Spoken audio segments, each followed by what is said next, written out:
Anda masih bersama kami dalam program talk show sore hari ini, dan bagi Anda yang masih ataupun baru bergabung, silakan saja ingin berinteraksi juga, silakan di line telepon yang tertera di layar kaca Anda. Baik, di sini kami punya topik yaitu sosialisasi tertib parkir di Kota Banda Aceh. Nah, tadi saya belum sempat bertanya kepada Pak Syabirin ya Pak ya. Nah, tentu juga di Sub tidak sendirian di permasalahan parkir ini, tentu bekerja sama dengan Lantas ya, dengan Lantas Polresta. Nah, mungkin melihat hal seperti ini juga menjadi sebuah pekerjaannya juga ini Pak ya. Nah, mungkin melihat ini seperti apa, tindakan apa mungkin ya bagi masyarakat kita yang ternyata juga belum tertib terhadap parkir ini. Ya, terima kasih Bu. Apa disampaikan Pak Agil, Pak juga tadi benar adanya di lapangan karena sarana dan prasarana dari Disub. Jadi kami lebih dominannya atau fokusnya ke penegakan hukum. Jadi yang selama ini memang kita berkoordinasi bekerja sama dengan Disub Kota untuk penertiban parkir. Ya, alhamdulillah ada juga yang kita himbau Bu, parkir ini ada juga yang kita penegakan hukum untuk parkirnya. Iya. Terkadang kita himbau ini, terkadang masyarakat yang dari luar Banda Aceh mungkin belum tahu dari mana tempat parkir, dilarang parkir, tak ada parkir, itu banyak yang kita himbau. Ibaratnya kita halau, jangan parkir di sini. Yang namanya Banda Aceh, yang masyarakat Banda Aceh seharusnya kan sudah tahu tempat parkir. Jadi banyak juga yang sudah kita tilang. Jadi kami dalam hal ini ada gabungan tim gembok kunci. Tim gembok kunci roda. Kunci roda. Ya, terutama itu di lintasan Trans Kota Raja, parkiran Trans Kota Raja. Jadi kami koordinasi antara Disub dengan Satlantas Polresta Banda Aceh. Itu yang pertama Bu. Dalam yang kedua, ya mungkin di Banda Aceh ini, ya mungkin disampaikan tadi Pak Jubir, Pak Agil, ya mungkin sosialisasi sudah disampaikan. Ya mungkin ada segelincir, ya namanya usaha ini bukan, supaya istilahnya supaya maju dan tidak memperhatikan tempat parkir. Nah, tempat parkir. Mungkin mohon maaf usaha tersebut mungkin untuk bisa sepeda motor 20 karena itu maju akhirnya sampai 60 tadi mana-mana. Nah, itu mengakibatkan kemacetan di Banda Aceh. Terutama nanti itu pada umumnya waktu musim hujan. Itu kendala kami dengan Disub Kota, dengan Lantas itu susah untuk menghalau. Iya. Mengapa nih di waktu musim hujan nih Pak? Karena semuanya pada naik mobil Bu. Jadi masyarakat Banda Aceh ini semua mau bawa mobil, baik itu dari kantor, menjemput anak sekolah, itu semua pakai kendaraan roda 4. Jadi kan tidak lagi kendaraan roda 2. Nah, apalagi yang disampaikan Pak Agil, Pak Jubir, parkir sembarangan otomatis sudah macet di sana sini. Maka disampaikan Pak Agil tadi ya, pasti peraturan yang sudah ditetapkan dengan pemerintah. Nah, biasanya pelanggaran yang dilakukan oleh masyarakat kita, pelanggaran seperti apa ini? Jadi kalau ini Bu, istilahnya di situ sudah kan dilarang parkir. Nah, contohnya saya sudah ada tulisan dilarang parkir untuk parkir, tapi toh parkir juga. Atau dengan ini ya, dengan P dicoret. Nah, mungkin ada yang tidak mengerti nih Pak. Tapi ya alhamdulillah semua kalau pembuatan situ kan ujinya seperti itu, banyak di yang rambu-rambu. Pembuatan SIM A, SIM C, jadi ada tes teorinya tuh, aplikasi itu pakai rambu-rambu semua. Yang jadi uji materinya adalah mengenai rambu-rambu. Terkadang tuh lah, ya kita sampaikan sebentar, siat kalau bahasa Aceh, siat hanya sebentar parkirnya ini Pak ya. Itu kan mengganggu, terutama kita ini kan Trans Kota Raja, rute Trans Kota Raja, kadang-kadang di situ parkir. Kalau memang di luar daerah, seperti saya bilang tadi, mungkin daerah selain Banda Aceh, kita maklum, mungkin dari daerah ke Banda Aceh, kita sampaikan Pak ini tidak bisa parkir. Terkadang ya langsung dipindah sepeda motornya, atau mungkin perlu istirahat. Seperti itu Bu. Artinya juga ternyata di Kota Banda Aceh masih tinggi tingkat masyarakat kita yang belum sadar dengan tertib parkir ini. Ya, itu betul. Nah, mungkin terkait tadi tentang rute Trans Kota Raja ini Pak, ini sudah ada penertiban tidak ini? Ini memang betul-betul masih ada juga warga kita yang masih parkir di halte ya, atau melihat tidak adanya tempat parkir di kiri jalan di tempat lain, mungkin dia terpaksa memilih halte. Ini seperti apa Pak? Itu tadi mungkin dijelaskan dengan Pak Agil, ya ada juga Bu. Ya terkadang kami mohon maaf sambil patroli dari jajaran Satlantas Polresta menghimbau bahwa itu tidak benar parkir berkenan untuk rute Trans Kota Raja. Baik. Dan kendala parkir tadi otomatis ya mau tidak mau harus parkir. Parkir di situ karena tempat parkir tidak ada lagi. Iya. Ya mungkin itu pada umum itu becak, sepeda motor. Nah, mungkin mohon maaf sambil menunggu mungkin yang belanja, mungkin istrinya belanja, anaknya belanja. Nah itu sambil jalan mungkin ya kami ya kalau memang patroli ketahuan kita sampaikan. Itu tidak bisa parkir di situ. Kita mengganggu Trans Kota Raja.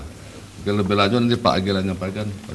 Oke, mungkin terkait dengan sanksi hukum ini ada tidak langsung disanksi di tempat? Jadi kalau memang itu melanggar, itu pasal 287, itu ayat 3, itu dendanya 250.000. Denda tilangnya. Denda tilangnya. Jadi setiap melanggar aturan salah parkir atau berhenti, itu langsung ditilang.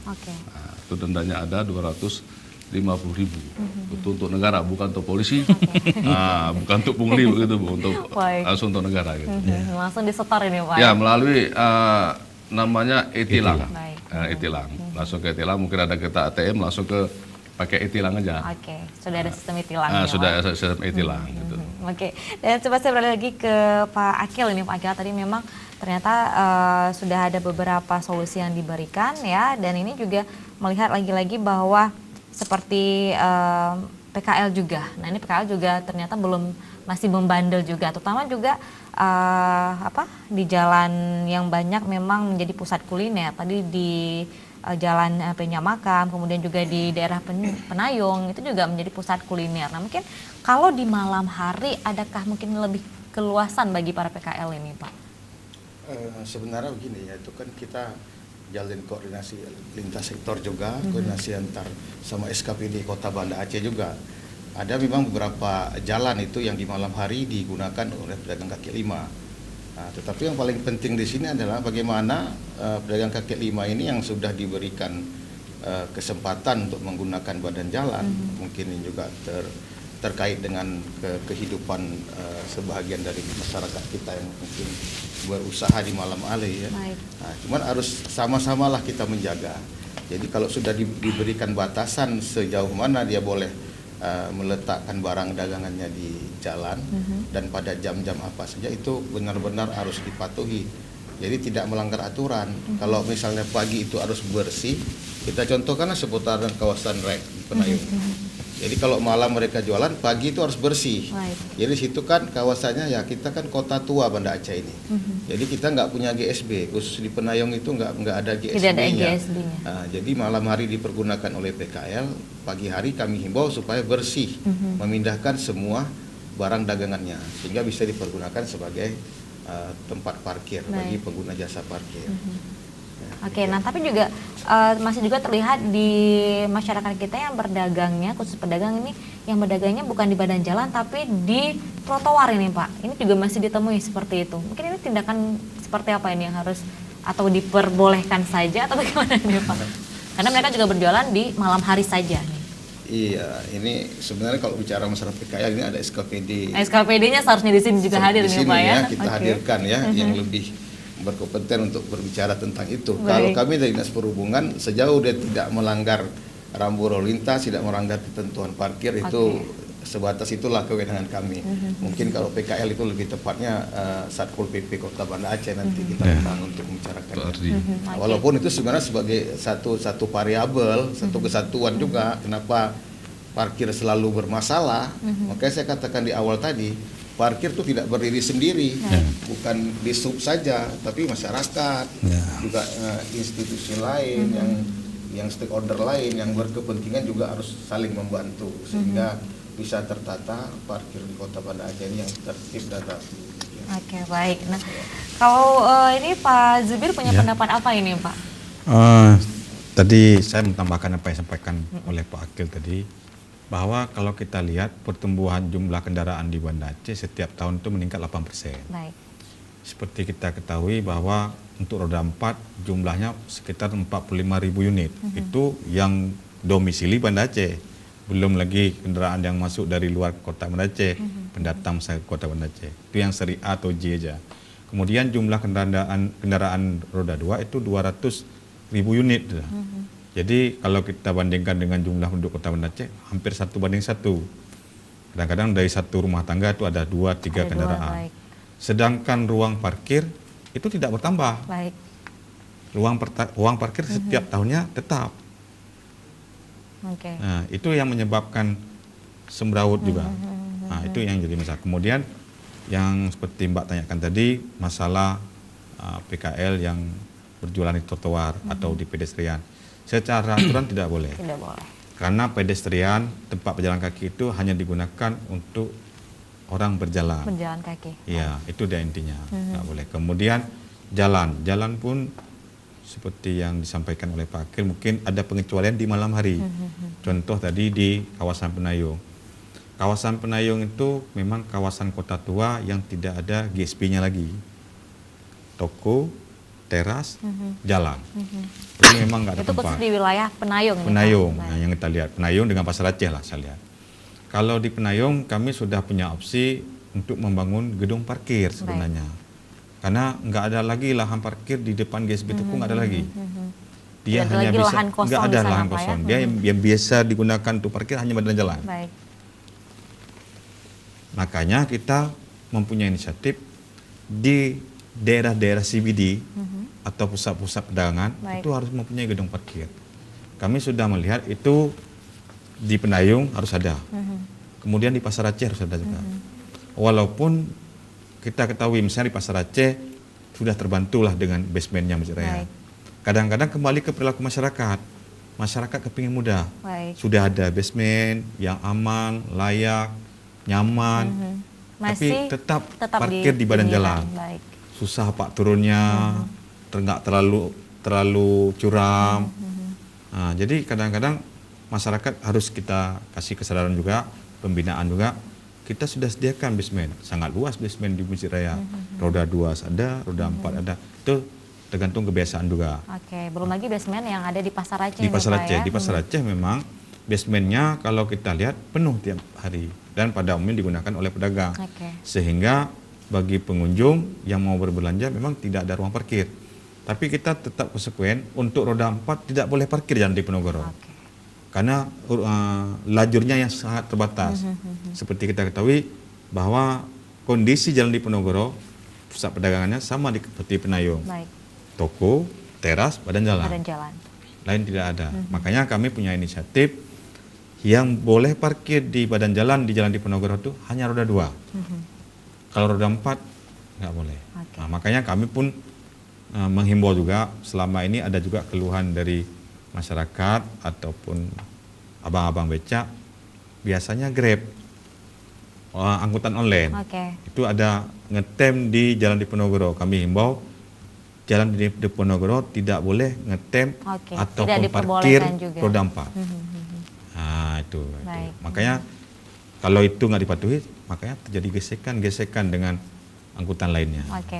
Baik, artinya tidak diperbolehkan juga di jalan Penogoro itu untuk parkir roda 4 apakah ngetem ataupun yang lainnya nih Pak ya, untuk para supir online atau berbasis daring ini ya tidak diperbolehkan.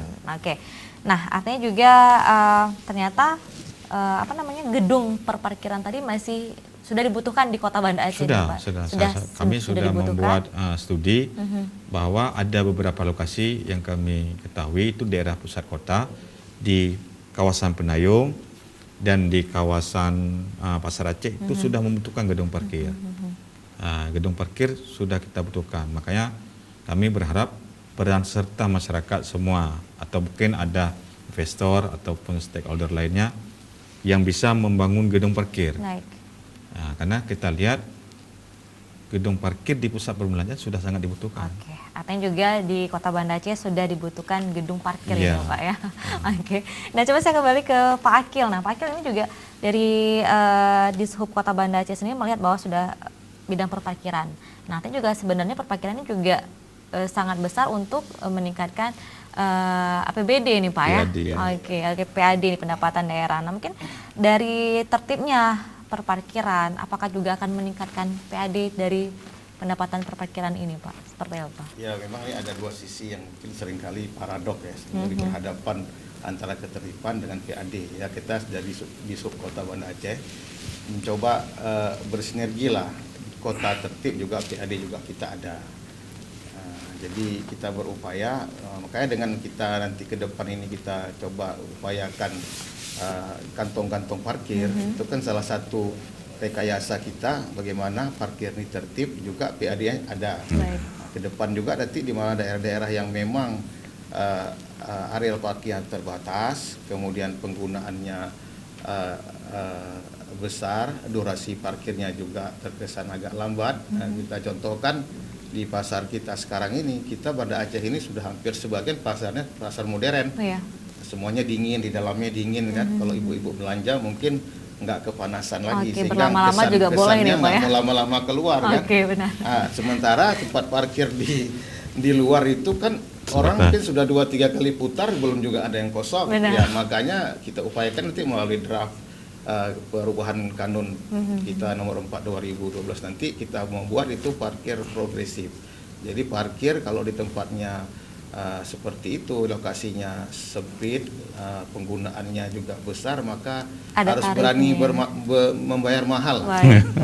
Kita terapkan nanti seperti itu. Jadi orang tidak ada kelupaan dengan pasar modern kita sekarang yang sudah dikelilingi oleh AC kan, ibu-ibu kita juga harus ingat, wah ini kelamaan nanti lama semakin mahal pembayaran parkirnya nih Pak ya.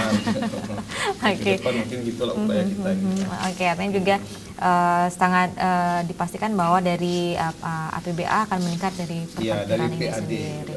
Dari PAD ini sendiri. Dan ini juga memungkinkan tidak ke depannya ada solusi bahwa selama ini apakah sudah menjadi pertanyaan masyarakat, apakah sudah benar setoran-setoran dari tukang-tukang parkir ini akan masuk ke PAD ini Pak? Bagaimana disolusikan diganti dengan di tempat-tempat daerah lain dengan kartu parkir sendiri ini yang dibayar per bulan kah atau per tahun kah? Mungkin juga lebih maksimal ini untuk PAD-nya. Iya benar, memang ke depan kita sudah punya wacana ya. Kita sudah melakukan studi banding di beberapa kabupaten kota. Itu mungkin ke depan kita akan buat juga satu ketentuan bahwa parkir ini boleh dibayar melalui kartu atau melalui berlangganan. Nantinya pengguna jasa parkir ini bisa berlangganan. Mungkin ke depan kita akan coba melalui pembayaran kendaraan bermotornya, jadi sekaligus kita include-kan dengan pembayaran parkirnya. Dan nanti di tempat-tempat tertentu juru parkirnya kita gaji. Jadi juru parkirnya nanti bekerja dengan pemerintah kota. Jadi jangan takut juru parkir tidak mendapatkan pekerjaan lagi nih Pak ya. Juru parkirnya akan kita upayakan kita gaji. Jadi juru parkirnya digaji sesuai dengan UMR. Nanti dia hanya mengatur saja, jadi tidak menghimpun lagi biaya dari restribusi, karena restribusinya sudah kita ambil melalui pembayaran kendaraan bermotor include di dalamnya. Demikian. Nah ini juga menjadi tawaran yang menarik juga ya dari hal seperti ini juga, sehingga PAD dari perparkiran meningkat ini Pak ya, tentu juga untuk meningkatkan taraf kesejahteraan masyarakat di Kota Banda Aceh.